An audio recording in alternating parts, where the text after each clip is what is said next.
It's your boy Beats by Ash, back at it again with another banger, and today is a long overdue video. I've been meaning to get this out as soon as possible since competing in the Tulsa Regional, and this video is going to be going over the Zoro deck list that I piloted at that event to a 7 wins, 2 loss finish on a more in-depth level. And some people may be thinking this video is not for them because they don't want to learn about Zoro, but I would encourage you to stick around because the entire focus of this video is to make you a better player at the One Piece card game.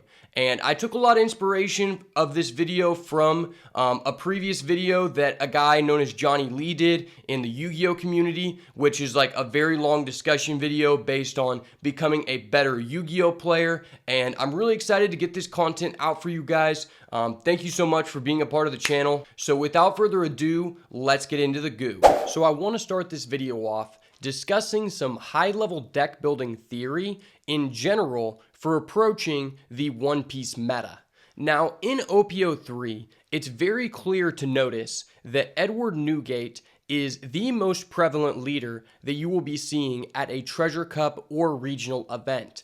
And a lot of that goes into the fact there is a common misconception that this is the best deck in the room or the best deck in the meta because it presents the highest percentage of a top cut conversion rate among all events that we have seen thus far. Now, because Edward Newgate is such a big threat in the meta, it causes us to approach the game in a different way when determining how we will construct our deck and what options we will present to compete against every deck in the game. Now, I personally do not believe that Edward Newgate is as good or as unfair as some people may think. I think that is a very common misconception because of the high win rate, and I'm here to explain to you why that is and also go over the 2 strategies that you can employ when constructing your deck to assume you will do well at a high-level event. And that goes into the fact that Edward Newgate is a 6,000 power leader and is currently the only 6,000 power leader in the game. When we think about this game compared to other card games and their metas as well, then it's easy to see that One Piece is in a very early stage of infancy and there is not a lot of high-level technical play compared to other card games which have presented a lot of intricacies over their long lifespan, such as Magic, Yu-Gi-Oh, or Pokemon. And because of that, Edward Newgate is causing us to construct our deck and play the game in a very different way than any other deck. And that is because in this infancy, a lot of this goes into math. Very, very simple math is going to determine who is going to win the tournament and how you are going to do well against different decks in the meta. When we talk about in the One Piece card game how consistent our decks are compared to other top TCGs which have a very long lifespan, it's easy to notice that One Piece is not nearly as consistent as other card games when we talk about a deck in the meta in general compared to other TCGs. And that's very important to note because at this point in the game, in order to gain an advantage in a specific matchup, we are required to sacrifice merits in other matchups across the board. And because Edward Newgate is playing a completely different game than every other top meta contender, it makes it to where I personally believe that if you want to have an advantage over one of the most prevalent decks in the meta or the most prevalent, whichever way you categorize it, you're going to have to sacrifice in other matchups across the board. Now, one example of this would be is that if we were playing yellow, for example, if you want to beat the Whitebeard deck at a regional, you're probably going to put the 4-cost 6,000 power vanilla into your deck because now you're able to make a Zero Dawn investment to hit 6,000 power at their leader base in the early stages of the game. Now, this will increase your win rate versus Edward Newgate, but in order to do that, we have to sacrifice other matchups in order to make this matchup better, and that's because we're putting a slower card in our deck, where we could be utilizing that slot in the deck for a card we could play on an earlier turn, which is very important in other matchups, such as Red Zoro, where getting control of the board as early as possible is very important, right? The same can be said about playing Red Zoro. You see a lot of people playing multiple copies of the card Fiery Doll because it's a low dawn investment in order to almost guarantee a hit on your opponent's leader or one of their big threats. Whereas in other matchups, that is not as important, and oftentimes it can feel like a dead draw. So going into any event, if you're putting tech cards into your deck to beat Edward Newgate, because our game isn't as consistent as other top card games currently, you're creating a sacrifice across all other matchups in the entire game to some extent. And that was something that I noticed very early on in this meta, and I think it really differentiates the way that you want to approach the game. Because in general, this game is very different than Magic and Yu-Gi-Oh!, which are the TCGs that I have had the most experience from. And I think card game experience in other prevalent TCGs translates very well into this game because it's very simplistic compared to them.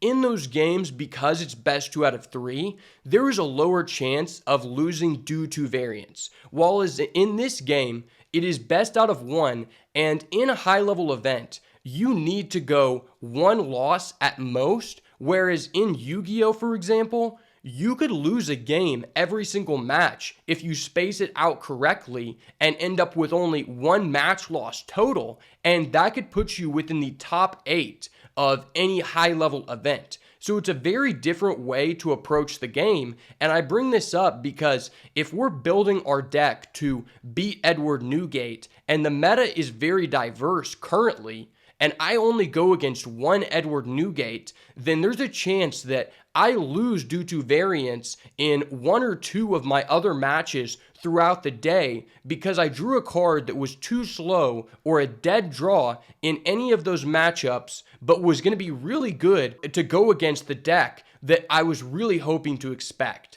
And I want to bring this up because a lot of people just put these tech cards into their decks at high-level events to beat Edward Newgate, assuming that they're going to go against 4 or more of these decks throughout the tournament experience, and that can cause you to lose a game due to variance. Personally, I don't believe that is the correct way to build your deck.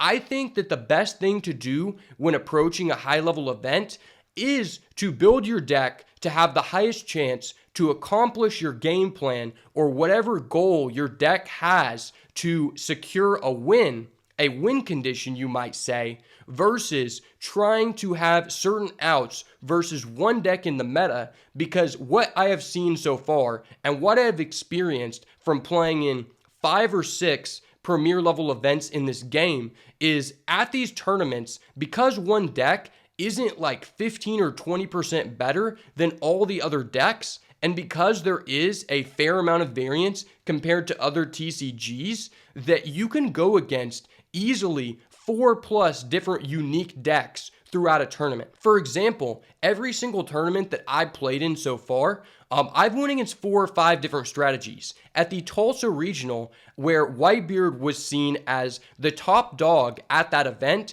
and took up the most top cut spots across the 3 events that I believe were happening over that weekend, I went against only 1 Whitebeard player, and it was on day 2 in a side event. And that just really shows you that if I had built my deck to beat Whitebeard, I would have had a higher chance to lose from variance to going against one of these other strategies. And when considering one game loss in one of these tournaments can stop you from reaching the top cut, I do not think that is the correct way to currently build your deck. So for me, going into this tournament, I wanted my deck to be as consistent as possible.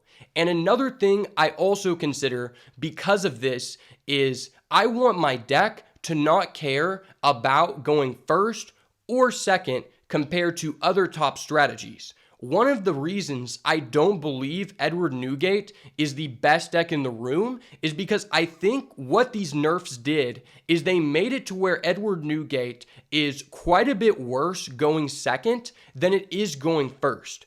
And my reasoning for this is if you're going second and your opponent is pressuring you appropriately, you typically will not have the opportunity to freeze the game on 9 Dawn or 10 Dawn if you're going second, which is what we are discussing, because I will have done at least 2 damage or 1 damage and put you in a point where, because my board is already so developed, you cannot afford to put out your 9-cost Newgate because I have a chance to go for lethal on the following turn, and you won't be able to have Dawn up to either activate events when I push for lethal or bait you having events when you don't actually have them because your opponent knows regardless you could only play 1 event at max. And this is one of the biggest crippling effects to that strategy because personally I feel like when you go first with that deck, the nerfs almost do not affect you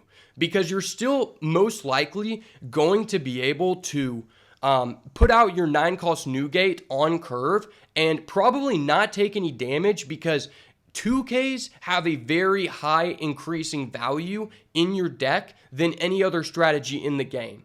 And we'll go more in depth about the value of 2Ks in the current meta later, but that is important to note because it's very difficult when the Newgate player goes first and curves out by how consistent their deck is to pressure them when you're on the draw. And that's just one reason why I decided not to pilot the strategy. I also feel that the deck in the mirror match doesn't have much agency. And that is another reason I feel like the deck falls short a little bit for me when thinking about what is the best deck in the room to bring to one of these events. If you lose a matchup, like I said, in a 9-round event, that could be the end of your tournament run, especially if it happens at the beginning of the tournament. Now, I'm lightly going to touch on a couple more of these tournament subjects before we move on, because I think they're important to the reasoning why we would make certain choices when approaching one of these events. So first off, Top Cut is now removed.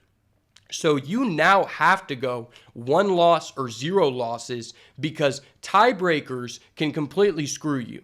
If you lose in round 1 of the tournament, there is a good chance that you will not be able to top the rest of the event if your tiebreakers do not work out. And that's something I've noticed from this game because the tiebreakers are quite a bit different than other TCGs I've played because they track all of the win percentages of every single person that you went against and not just the people you lost to. So, for example, I played in a previous event where because 4 or 5 of my opponents that I beat had dropped out, it really decreased my opponent's win percentage, which is determined for deciding where you will end up at the tiebreakers at the end of the tournament, meaning that when I was 2 losses, because so many people I beat dropped out, it didn't matter that the 2 people I lost to were both placed in the top 16 and one of them was placed in the top 4 because of those people who dropped out. And so now we can no longer afford to take a loss at all, especially in the early rounds of the tournament, if we want to confirm that we're going to get a serial Luffy or, just get top 8 or top 16 if you're just going for your invite because of the way tiebreakers work and because you won't have the opportunity to play it out in Top Cut. And that takes a lot into why I chose the deck I chose and my reasoning behind certain card choices. In general, to summarize this subject, I think the best way to approach the metagame is to build your deck and choose a deck that has the highest chance to consistently play out your games and accomplish your game plan every single time you sit down, because with some strategies which have the highest ceilings in the game, if you have one bad draw or you're reliant on seeing a few key cards, that can end your tournament run right there and then. Or if you get one bad die roll, your tournament run can end regardless of how good your hand is, just because of your deck being subjective to that die roll. A good example of that would be the blue deck or the blue archetype in general. I strongly believe that if you were allowed to go first every single time with a blue leader, it would be one of the best, if not the best decks to pilot at a premier level event. Because when you go second, you're not able to develop the board at as fast of a rate as you normally would be going first, and you're not able to pressure your opponent to that extent. And so it really takes a hit whenever you go against some matchups where the die roll is very important. For example, I piloted Red Zoro and I went against 2 or 3 blue players throughout my tournament run. And because I got to go first both of those times, it didn't matter that my opponent should be heavily favored in that matchup. I completely destroyed them because I was able to gain an advantage throughout the race and create a cushion between myself and my opponent because I occupied the board at much faster of a rate than they could. And if you know anything about blue, the biggest deficiency is that you can only create 1 to 2 threats on the board in general throughout the game. And so if a person is able to occupy the board before you get your engine going, it doesn't necessarily matter what kind of hand you open.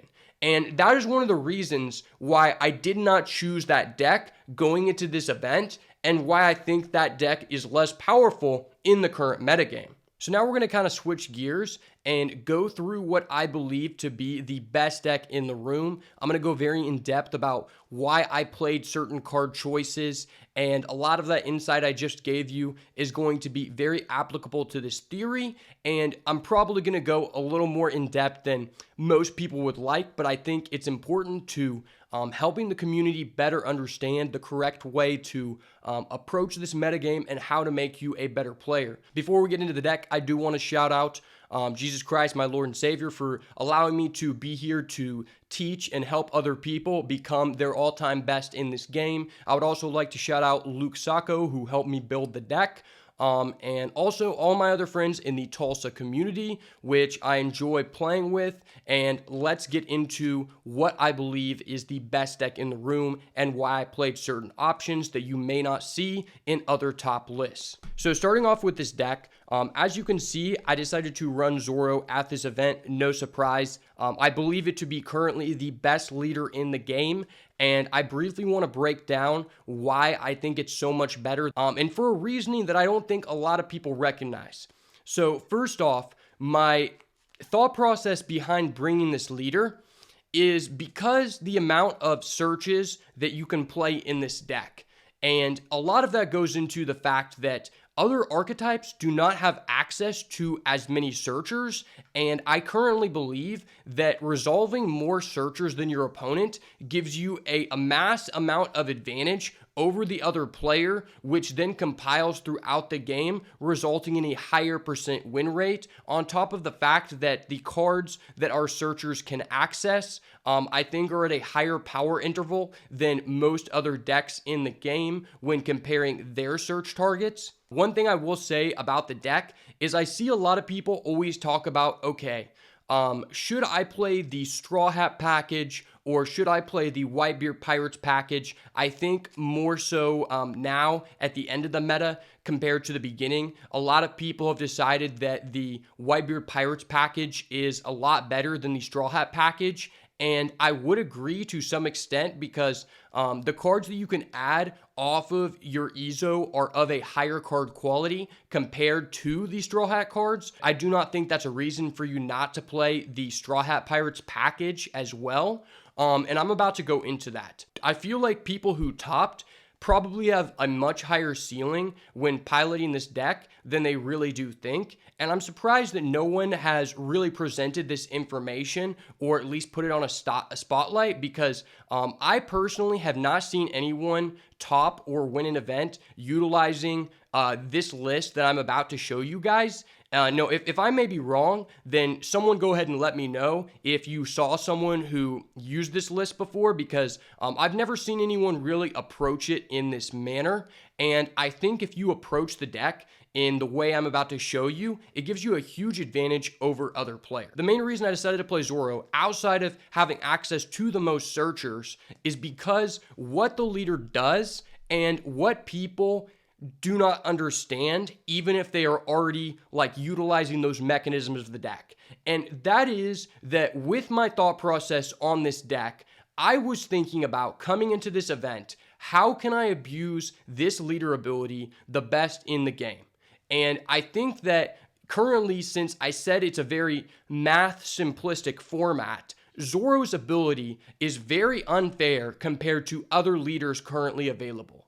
And that is because what he is granting you by utilizing a very low curve and being able to apply so much pressure at the same time while netting you card advantage that makes up for the pressure you're applying, which in my opinion is very unfair. Because typically in any card game, when we're talking about like a mono red aggro strategy, the fault of the deck would be that you can apply early pressure, but you're going to lose gas in the late game if it goes to the late game and you probably lose. And with Zoro in this game, I don't think there are really any disadvantages, and a lot of times I don't lose gas with my opponent if I'm playing appropriately.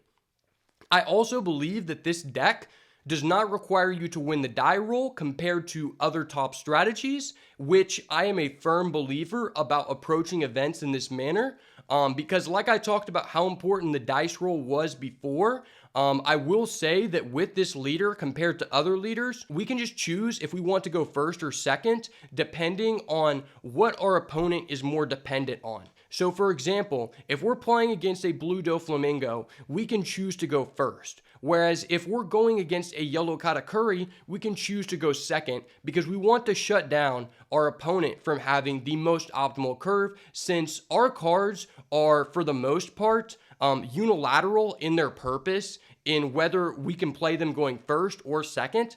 I don't think that 90% of the cards in this deck have a diminishing return rate depending on the die roll, and that is one of the biggest advantages of this deck. Also, I feel like the mirror match in general is very skill-based. It has a high level of technical play compared to other decks you could pilot in the meta, which is something I'm a big fan of, because there's not that many cards in the game, so it can be difficult to gain a deck building advantage over your opponent. And when we talk about something such as Yellow Katakuri, which in my opinion currently has the highest card ceiling in the game, you're not going to have a technical play advantage in the mirror match. A lot of times, whoever has the most amount of 10-drop Big Moms and gets to go second is going to have a huge advantage in that matchup. Well, when playing Zoro in the mirror match, in this premier event, I played against 3 Zoro players, and every single time, I beat them with 3 life remaining while I killed them at 0. And I think that if you approach the deck in this way, you can have a large advantage over other players, because our cards in this build just extract strictly a higher amount of value than our opponent, and especially when compared to slower strategies such as yellow or black. And I think that's very important when going into this event, because I highlighted losing one game can mess up your entire tournament run experience.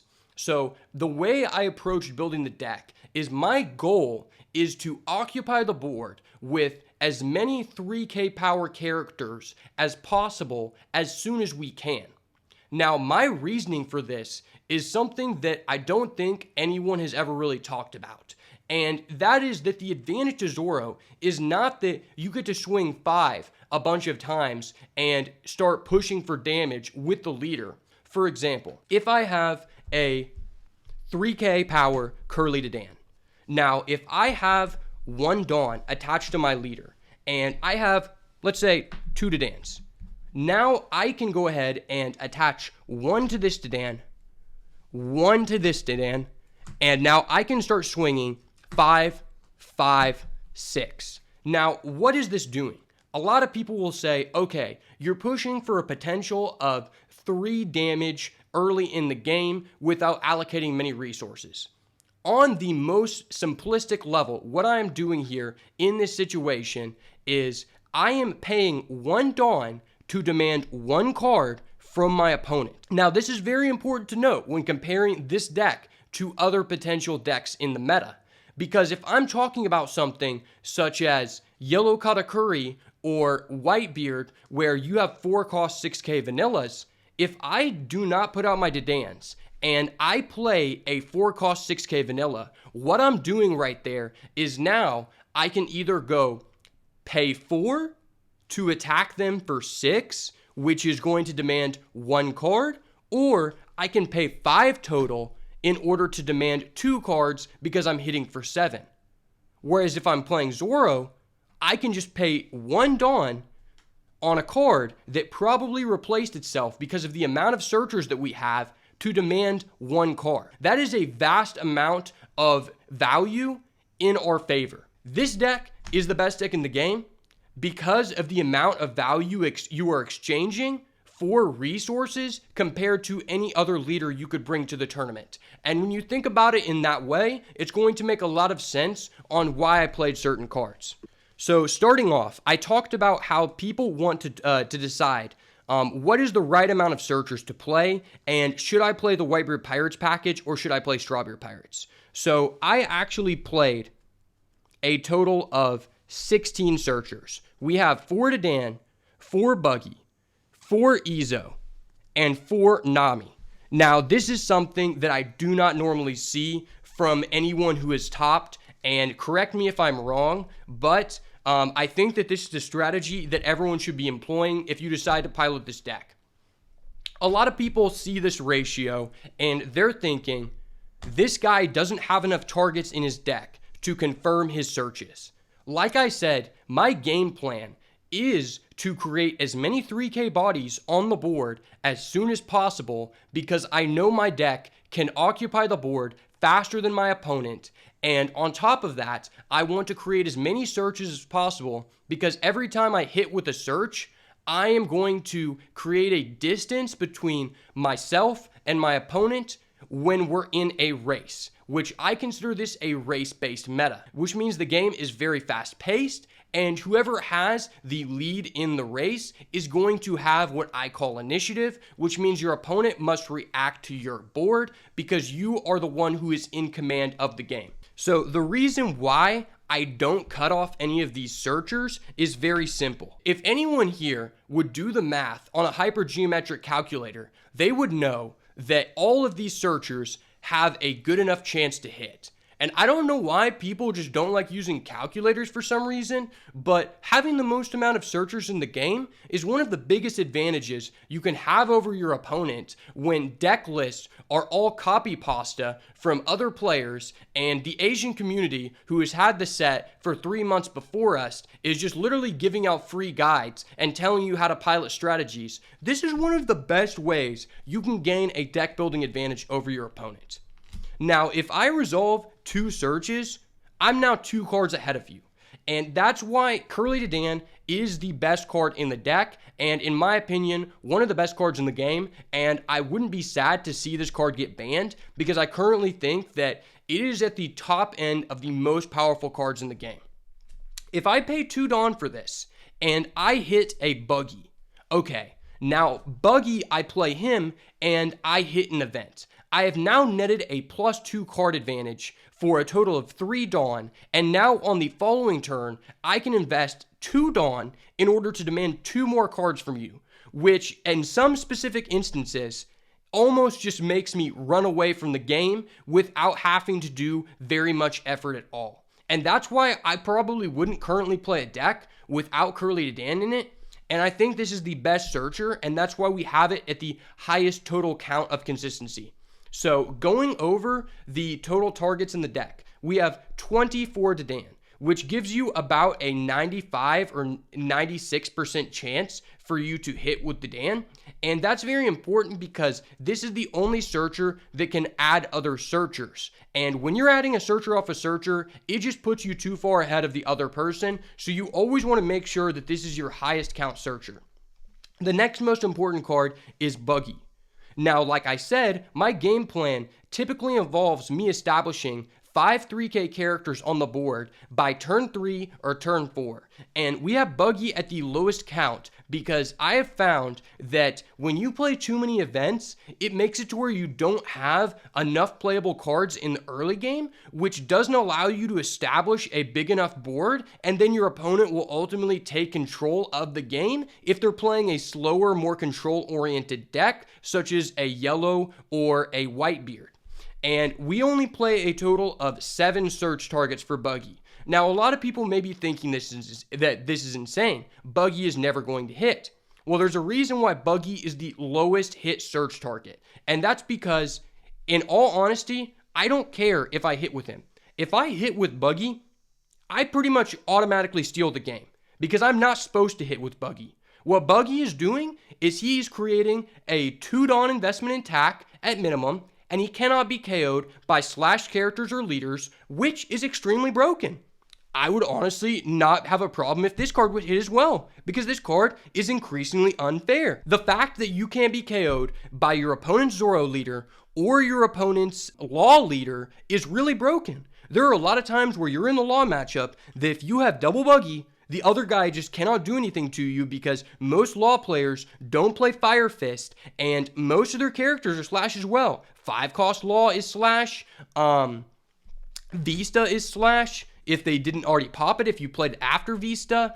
Like pretty much most of the cards that the Law player could play are slash, and a high number of the Zoro cards you could play are slash. Curly Dedan is slash. Also, I believe the 4-cost 6K vanillas in Whitebeard are also slash, which makes this card incredibly unfair.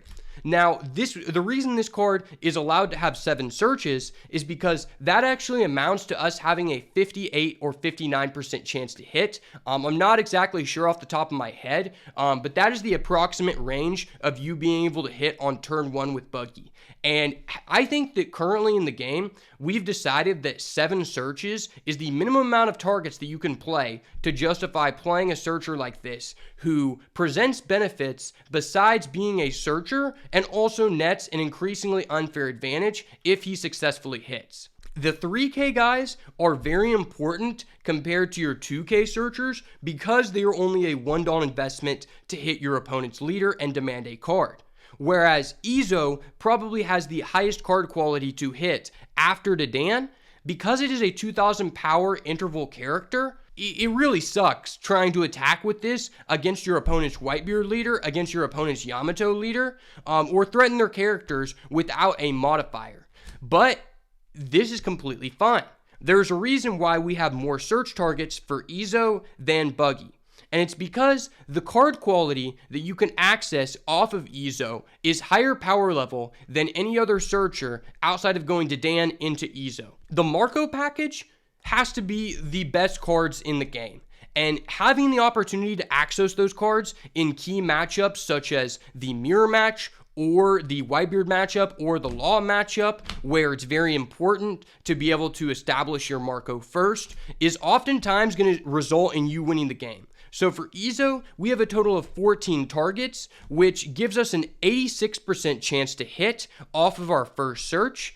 And with Nami, we have 16 targets, which gives us a 90% chance to hit off of our first search.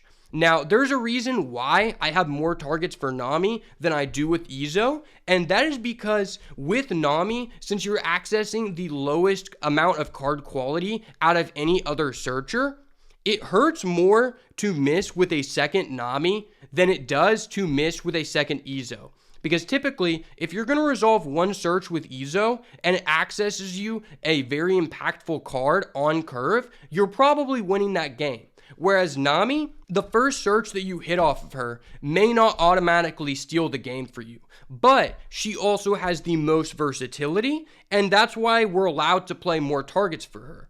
Like I said, I don't know why people only play 12 searchers. I think they just haven't actually done the math on a hypergeometric calculator.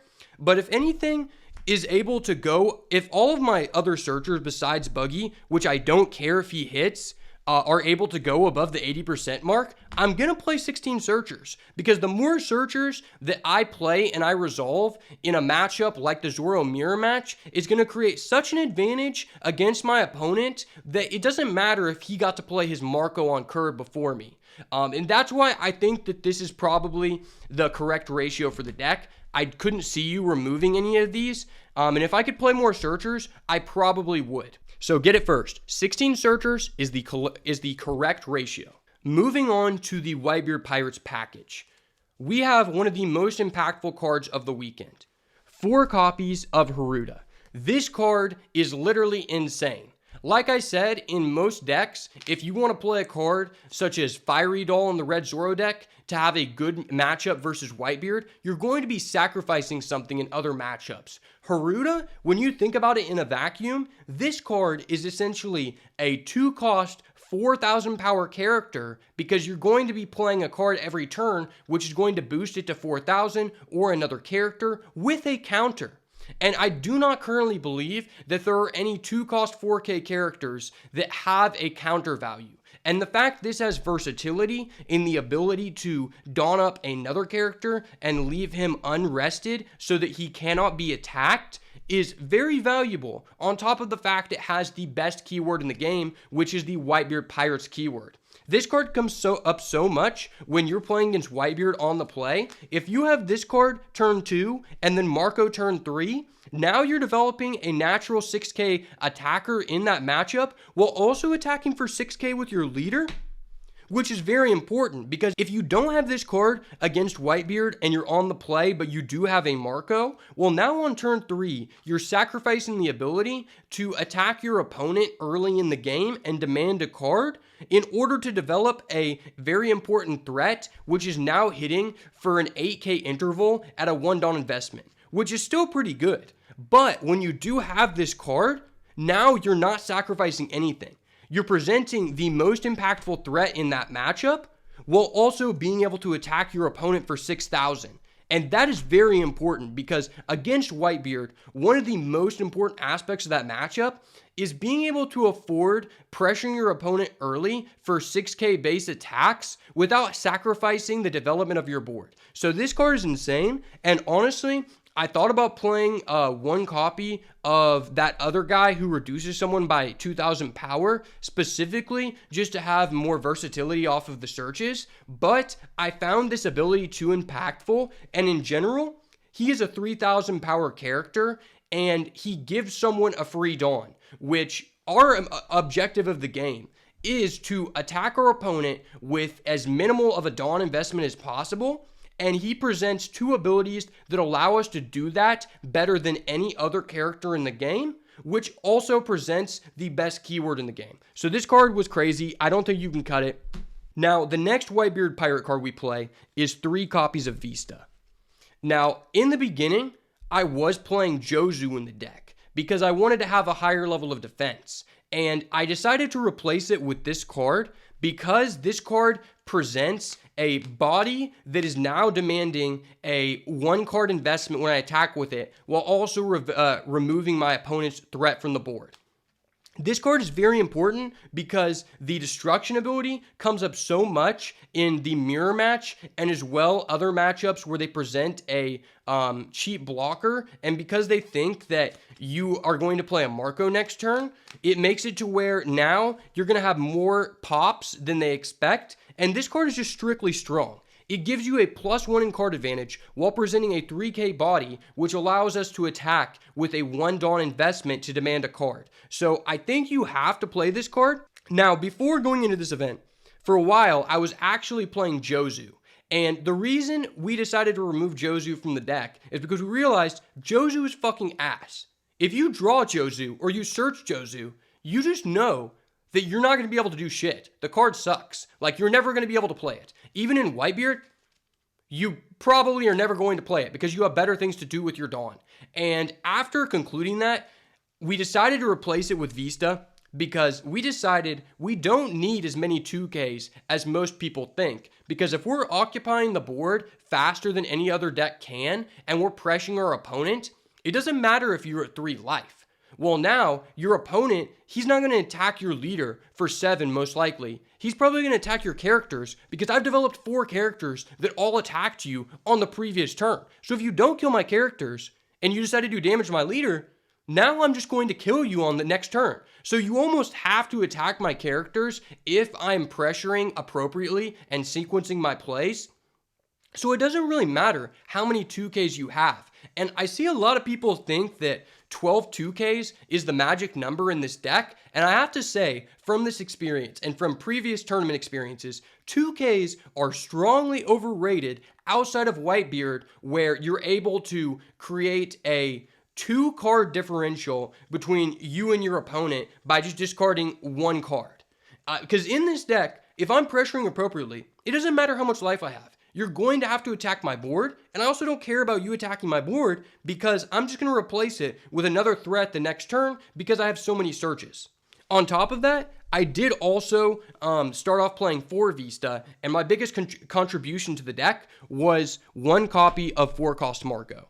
Now, in the beginning, I didn't really like this card. I don't think it comes up in that many situations, but when you have it in the late game against some of the slower strategies, it makes it to where your opponent can't kill you in a situation where you should be dead, regardless of how many events you have. For example, if you're going against yellow and the guy has a Big Mom at a timely moment and he just high rolled you with triggers, there's some situations where it doesn't matter if you have an event in hand because the guy is pressuring for 12,000 power and it's not going to be worth the amount of cards you could invest to block that lethal damage. And that's where Marco is insane. Because even though they could put it on the bottom of your deck with 8-cost Katakuri, well, that just means you're not dying that turn, which means you should be able to win on the following turn if you're pressuring appropriately. The biggest reason why I took out a Vista to play a Marco is because I felt like I wanted 1 more defensive card in the deck since we don't play as many 2Ks,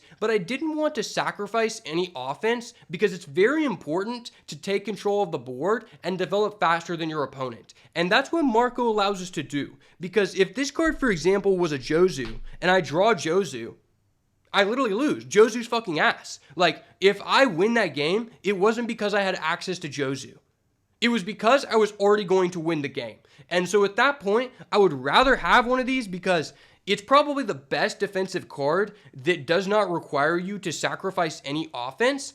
And even though you're probably not going to be able to protect it for that many turns, you're not really utilizing it for that purpose like you would in a traditional Whitebeard deck. You're putting this on the board to block your opponent from going for lethal 1 turn so that you can lethal them on the next turn. So overall, I really like this card, but honestly, in this event specifically, I didn't see it that much, but when I did, this card won me the game. And now our last Whitebeard Pirate card we play is 4 copies of 5-cost Marco. Probably the main reason, outside of the amount of searchers you can play to pilot this strategy, I currently believe that if you want to have the highest chance to top an event, you need to play a deck that can access 4 copies of 5-cost Marco. And that is because this card does 3 very important things in the game. This card possesses one of the best power intervals out of any other cost in the game. I have believed since the beginning of the game that 5-cost 6K power is one of the best power levels in the game. Because what it does is, like, for example, with a card like Blocker Queen, you're putting out a 6,000 power character that now can mitigate a damage the first turn it was played. So essentially, it's a rush character, but on your turn and every turn after, it's a 1 Dawn investment to make it 7,000 power. Now, this essentially serves a very similar purpose by meeting that stat line requirement. Because the card is 5-cost 6K, if we play it on turn 3, that means every turn after, we're able to attach 1 Dawn to our leader, and now this Marco is swinging for 7K, and is demanding 2 cards without investing any Dawn to himself, which is incredibly unfair. Anything that is demanding 2 cards on its own without having to invest any Dawn for 5 cost is literally insane. Like, even if you had to invest it on, you would still probably play this card because of how good that power interval is. Like, even if you didn't have this power buff, like, you still probably play this in every other red deck that you could play this card, because even investing 1 Dawn makes that power level unfair. But the fact that we don't have to invest any to make this 7 is ridiculous. On top of that, If I'm attacking for 7 every turn, demanding 2 cards, and on play, I'm killing one of your threats, well, now I'm getting a +1 on play every turn after. I'm essentially getting a +1 to +2 because you're going to have to use 2 resources to stop this from attacking. I'm just going to be in such a better place than you in terms of the race. I'm creating so much more distance than you, especially if I get to go first and play this card on turn 3. It's absolutely disgusting, and I would not consider playing a deck that cannot utilize 4 copies of this card at any premier event at this current stage in the game. And also, the most unfair aspect of this card is the fact that whenever that you have this on the board and you swing for 7, well, if this was queen, then the other guy could try to trade it away on the following turn. But because this card requires you to get to 6, and there is a chance I could have an event in hand to protect this from dying, it's very, very hard for you to develop your board and answer this card in the same turn. You almost always have to sacrifice one or the other in order to remove this card from the game. And even though I only play a total of 7 events, that does not matter because all of my events are searchable from 12 out of my 16 searchers, and theoretically, my Dedan could add a searcher, which then adds one of my events. So it's very likely, honestly, every single game, you're going to see at least one event. There's also a very high chance, I would say probably at least like 70 to 80%, that you're going to see 2 events. Sometimes, you can see even more just depending on how many searchers that you hit. And so the fact that even if I don't have an event, my opponent is going to be having a hard time removing this from the board for the amount of investment that I made on it, it makes this card completely unfair. Like, I think that this card should have been limited or banned compared to the 4-cost Marco, because at that point, if this card was at 1 or 0, then the 4-cost Marco has less targets to actually protect him that are actually high-quality cards, so it starts becoming a lot more fair. Whereas this card just demands so many resources to remove from the board, and is presenting such a high amount of Dawn advantage immediately and throughout the game, there's basically no disadvantages from this card. If you draw multiples, you can just discard it, and that's one thing I really like about this deck, is I found the more and more I play this game, when you have a deck that has a lot of cards with no counter, sometimes you can just lose because you have no agency in the game in order to defend yourself or defend your board. And that's something I found out about Yellow, which currently has the highest power level in the game, but when you draw too many cards with no counter and you have no way to get them out of your hand, sometimes you just auto lose and you had no control over the situation, which in my opinion in this deck is increasingly unfair compared to other strategies because every single hand is playable. Every single hand, I'm going to be able to put 4 to 5 3K characters on the board and play a Marco, which is basically 2 times as good as playing a 3K character because it requires no investment to demand 2 cards. And all my cards have a 1K counter. My cards that don't have a 1K counter are an event that protects me with a 4K or 3K counter. So all in all, this deck, most of the times you're going to lose are going to come down to the few like slightly unfavored matchups for you where the other person was able to play their Marco before you and has more Marcos, or they were able to play first as Edward Newgate, put out their Marco, and then put out their 9-cost Newgate, and they're just going to have more initiative of you. But in general, it's very hard for you to lose because of your hand. Like a lot of the times, if you access this card and you lose, it was because you made a misplay. Because this card is so unfair, and the amount of Dawn advantage it creates is absolutely insane. I'm paying 5 for a card that demands 2 cards every turn, killing your card, which, let's say that's worth 1 Dawn. Let's say, okay, that's worth 1 Dawn. Reviving it is worth 1 Dawn. Okay, well now this card should actually cost 7 in terms of card economy, what you're actually getting from the card. But as you can see, the 12 Whitebeard Pirates characters we play are such high value that if you get 1 search off of Ezo, you're already so far ahead of the other person.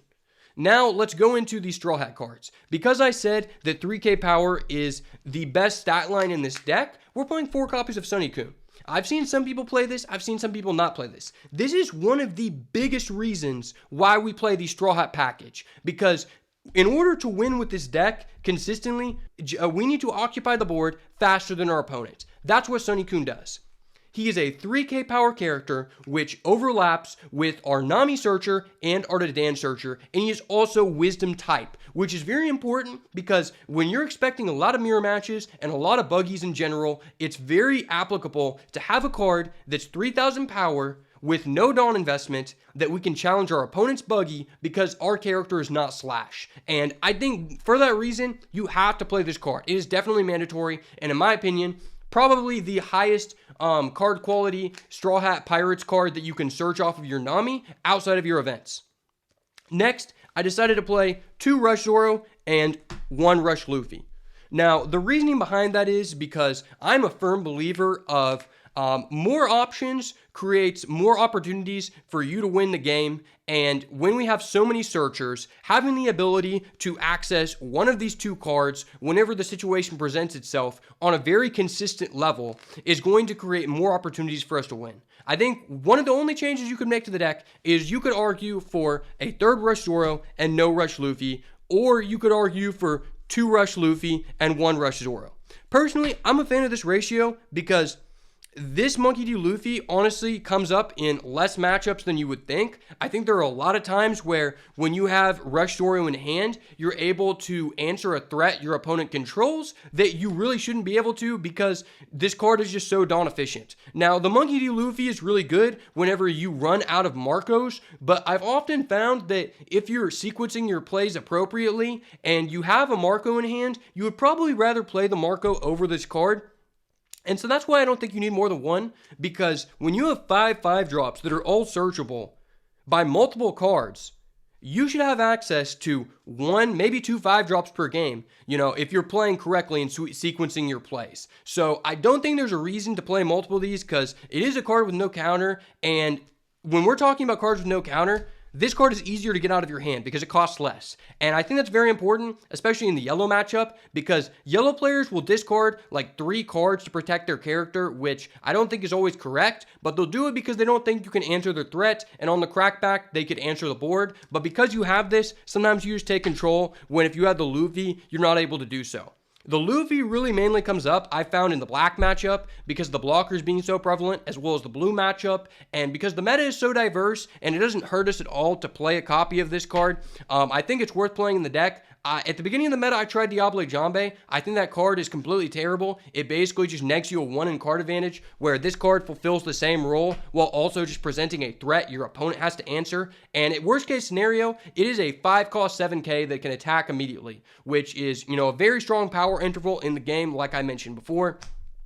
Being able to just discard 1 card when we only have 1Ks in the deck to protect a 6,000 power character is very, very important, and I was very happy with this ratio. Personally, I would not change it. And now we're going to go into the 2K counters. So we have 4 copies of Brook, and we have 4 copies of Makino. Like I said, I was playing Jozu, and I think this is very strange that a lot of people think that 12 2Ks are very mandatory. As you'll notice, I am not actually playing any copies of Otama. What I found with Otama is it's not necessary in the current metagame because all of the mid-level threats that I could be killing with my Marco or with my Fire Fist are probably not worth putting in 2 cards on that interaction when I could just use that space to develop another character on the board, which is now pressuring my opponent, and it's causing them to have less turns to answer my board. And if they have less turns to answer my board, then I don't need to clear their board because I'm just going to keep replacing my characters.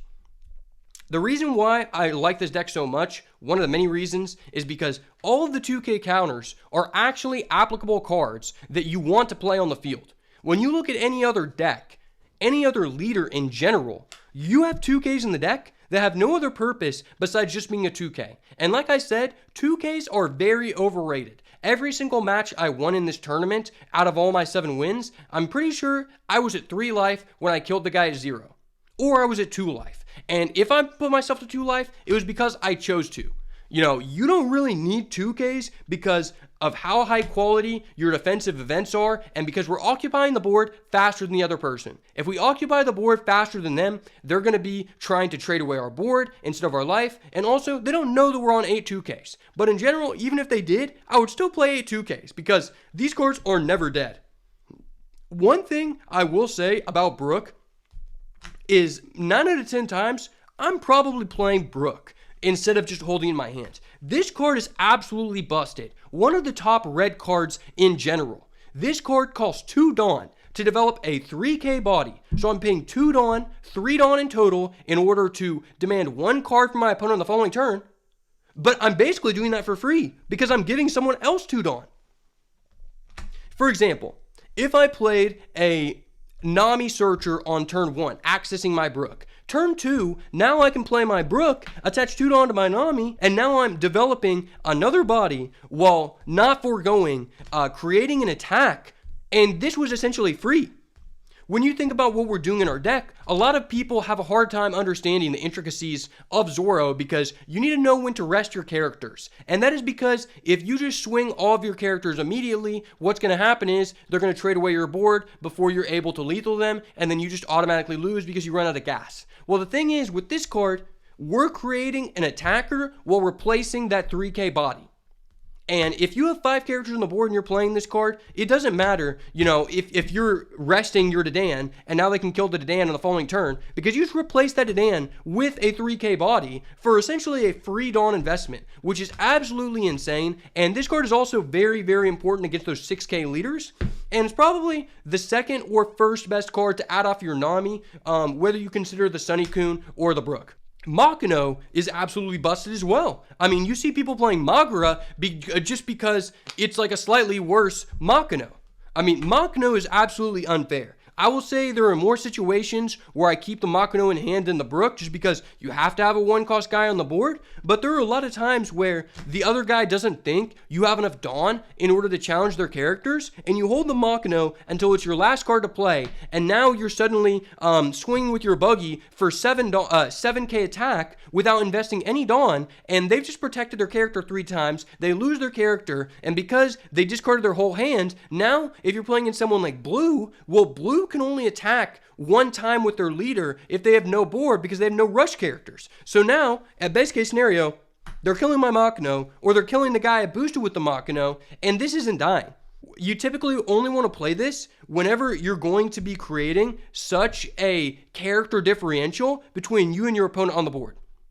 If I have 5 characters on the board, and you only have 1 after I use this to kill one of your threats. Well, now you're only going to be able to kill 2 of my characters, and if they were searchers, I already replaced those cards that you're about to be killing. So this card is absolutely insane, and I think it's probably the best red 2K in the game, and I couldn't see it going away. I personally am not a fan of Otama, just because, like I said, you don't really need defensive cards because your offensive cards are so insane, and the few defensive cards that you do play are so high card quality that it makes up for the fact that you only have 8 2Ks in the deck. Oftentimes, you're going to have the Otama in hand, and you think about every card in our deck. 9 out of 10 cards in our deck are a card that we can use without having any other card. And like I said, the reason I brought the deck is because we have the highest chance to accomplish our game plan in every single game, regardless of what our hand is. And Otama is just a card that in order to generate value from it, you need to see specific cards. We need to see Fire Fist, we need to see 5-cost Marco, we need to see Vista, and even then, we're doing a 2-for-1. Is that really even worth it? You have to think about that because that could be another card that could generate a body on the board like Brook, and maybe Brook presents you the same value as the Otama or Makino. Makino basically is just a better Otama because it can work with any card in the deck as long as you have a 1K, and I'm pretty sure we have a total of 16 other 1-cost red cards. So the chances of you being able to have a target for this is really high. And even then, if they do kill your buggy, then you just have a 2K in hand, which never is going to be really bad since we're playing a deck that has a low amount of 2Ks. I will say that the amount of 2Ks I played in my deck really differentiates me from other Zoro players every time I play them because it just means that I have less dead cards in my hand, which means I'm occupying the board before them, and so I'm always going to have control of the game because I'm out-resourcing them. On to the events. Like I said, we only play 7 events. We have 2 Fire Fist, and we have 5 defensive Straw Hat events. Something really important here I want to touch on is, in any other deck in the game, in deck building theory in general in this game, I currently believe that you want to have 3 to 4 defensive events in any deck you play. just because those are such high card quality in the current state of the meta when we're talking about the power intervals of the average deck you're going to be facing. Typically, being able to see one defensive event per game is going to allow you to win a lot more than if you had 0 defensive events in the game. But because we only play 8 2Ks, I think there's a strong justification to play 5 defensive events, especially because these events overlap into multiple roles in the deck. Now, what I mean by that is, if this is a dead card, well, now I can discard it with my Marco. But if you see this card, you just win the game. This card is never dead. It's absolutely unfair. I would prefer if the card was banned because honestly, just having the one just makes it sacky when one person has it and the other person doesn't. It creates a lot of game states where basically I had this card and you should have won that game, but because I had this card, you don't win. Now, a lot of people may be seeing the 2 Fire Fist and they may be thinking, oh, this guy has a really low chance to be able to trigger the Fire Fist, and you need to see this card because it's very important. Well, number one, that card is not applicable in every matchup. No matter what way you play the deck. If you play reducers, then you're relying your entire game plan around drawing one card. I don't like that people like to play the 4-cost Brook because when you're playing that card, now you need to see specific other cards to get the maximum amount of value out of them. And on top of that, one of the main reasons I play this card is number one, because it's a Whitebeard Pirates keyword and we need to have more of those in the deck. And number two, this card is really good at getting dead events out of your hand. I touched on this a little bit at the beginning of the video, but one of the biggest weaknesses of this deck in general when I first started testing was when you drew 3 events in your starting hand. Well, what's going to happen? Okay, maybe I Fire Fist the guy turn 2 or turn 3. Okay, cool. Even if I get maximum value out of that, I'm still a little bit fucked because I only had 2 playable cards that could potentially get me to control the board at the beginning of the game. I would rather have only 2 of these and access it when I need it than opening a hand that just has all events and I can't play the game because these cards are not real resources typically until the mid or late portion of the game. And because this card overlaps into our buggy search and as well our Ezo search, and because Dadan can search both of them, typically you're going to be able to access this card whenever you need it. And this is very important because this card, the best thing about it, it lets us discard a defensive event when we already have control of the board, which is very important because you don't need that many defensive cards when you already have control of the board and your opponent is forced to attack your characters. If they're attacking my 3,000 power character with a 6,000 power attack because they know I play 4 guard point, which most people do, well then the guard points are dead. I'm never using them to protect a character. The only time that these are good when protecting a character is if they attack your Rush Zoro or maybe they attack your Marco and you need to discard it for no Dawn cost. On top of that, these cards are very important to be able to be discarded from our Marco because in a lot of situations, unless the guy is threatening lethal, then I don't want to be forced to pay Dawn to not be able to allocate that to characters that could potentially demand cards from my opponent when I should be in the driver's seat most portions of the game and in most matchups of the game. I would rather that my defensive cards have multiple purposes than just not being able to be used in the mid to the late game. And because we play so little 2Ks, the biggest application for these cards outside of being discarded is just stopping your opponent from winning the game in a situation where they should be able to win. Because these cards overlap into so many search pathways, typically at the end of the game, your opponent's going to get into a situation because you pressured them so much where they're going to be going for lethal because they know that you're occupying the board too fast. And if you have 1, maybe 2 of these, the guy potentially cannot win it all. And that's where the 2Ks just don't come up because they're hitting for power intervals that are too high for the 2Ks to prevent you from taking a damage, whereas these cards allow you to do that.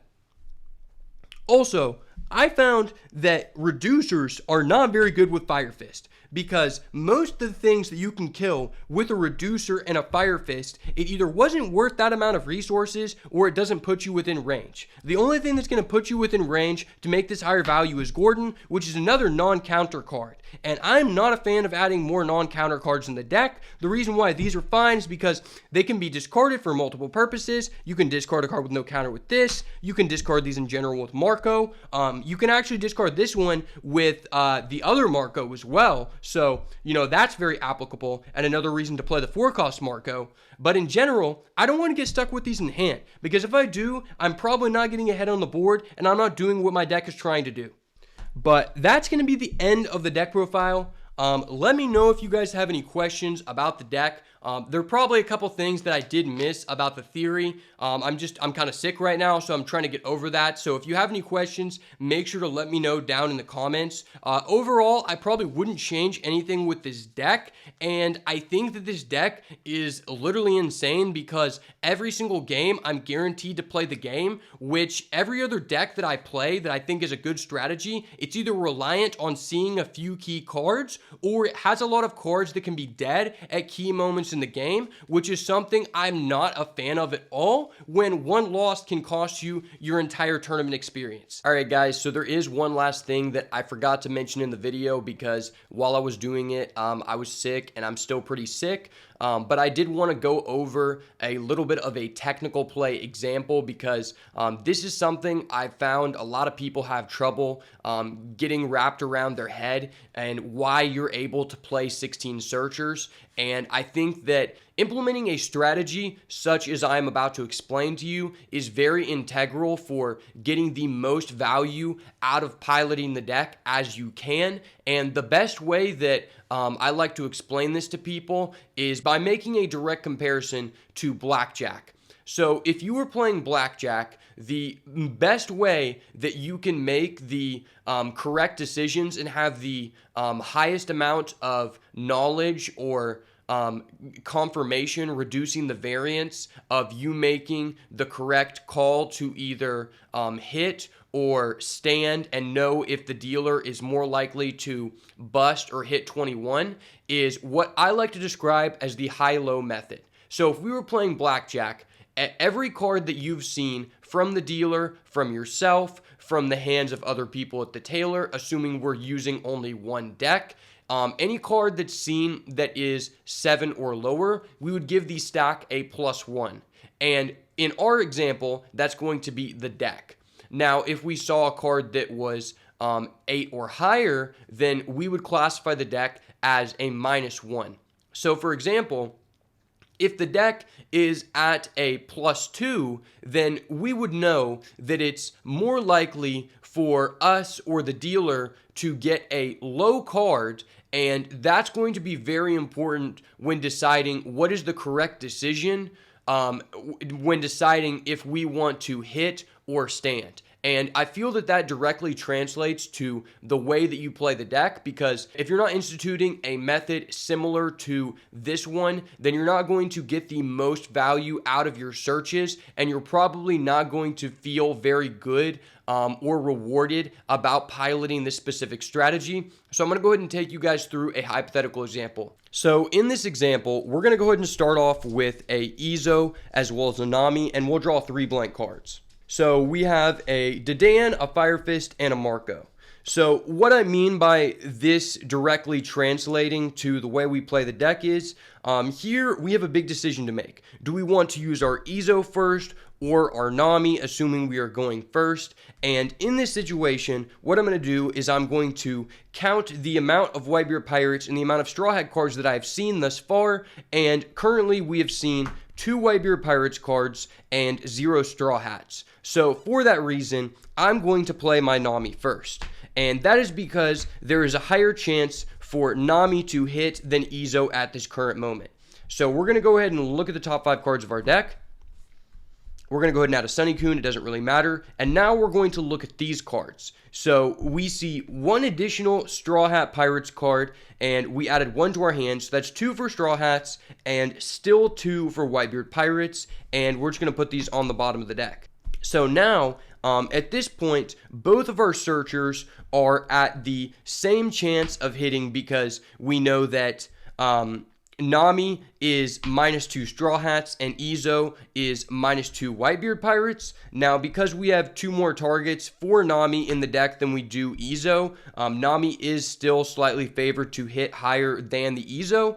But we also know that Dedan saw 2 1-drops and 2 1-drops here. So now Dedan is down to 16. So Dedan is now down to 2 above what our Nami would be able to see. So it's still the highest likely searcher to hit, and our Buggy is at 6. Now, this is very important when you get into the later stages of the game because you're going to be thinking about, do I want to play my Izo when I know there's only like 8 cards in deck? And you can be very, specific about it because if you memorize the percentages, then you'll know, okay, there's actually only 10 targets in the deck left for Izo, and I know what the exact percentage chance is to hit with the Izo. But for me, I just memorize the high-low method because I think it's just easier for me. And I think that it's perfectly fine to just have a good estimation when deciding, like in the late game, let's say I only have 8 targets to hit for my Izo, then I may be feeling more comfortable just discarding this card as a 1K counter instead of trying to hit with the search,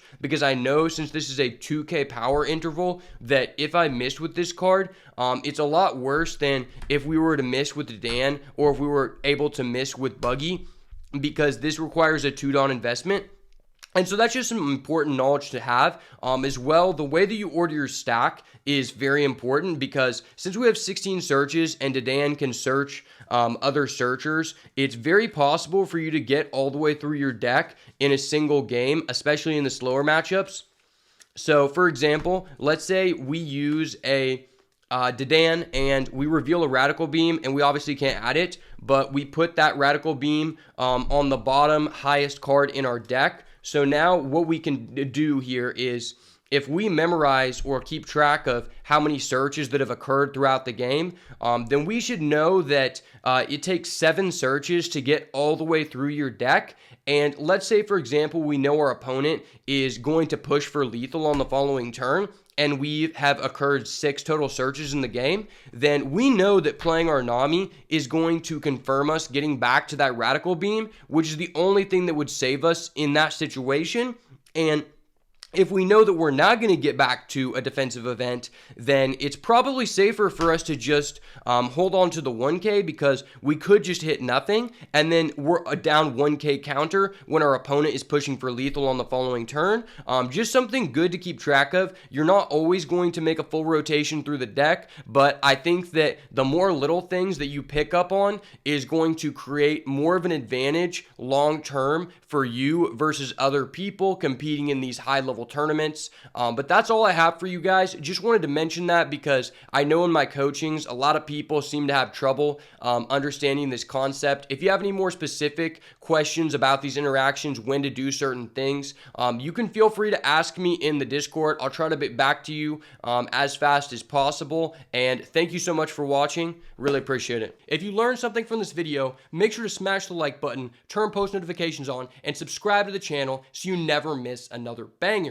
As well, if you're interested in coaching, you can contact me through my Discord server, which will be in the link in the description. As always, if it's not the goo, it's got to go. Peace. Ooh,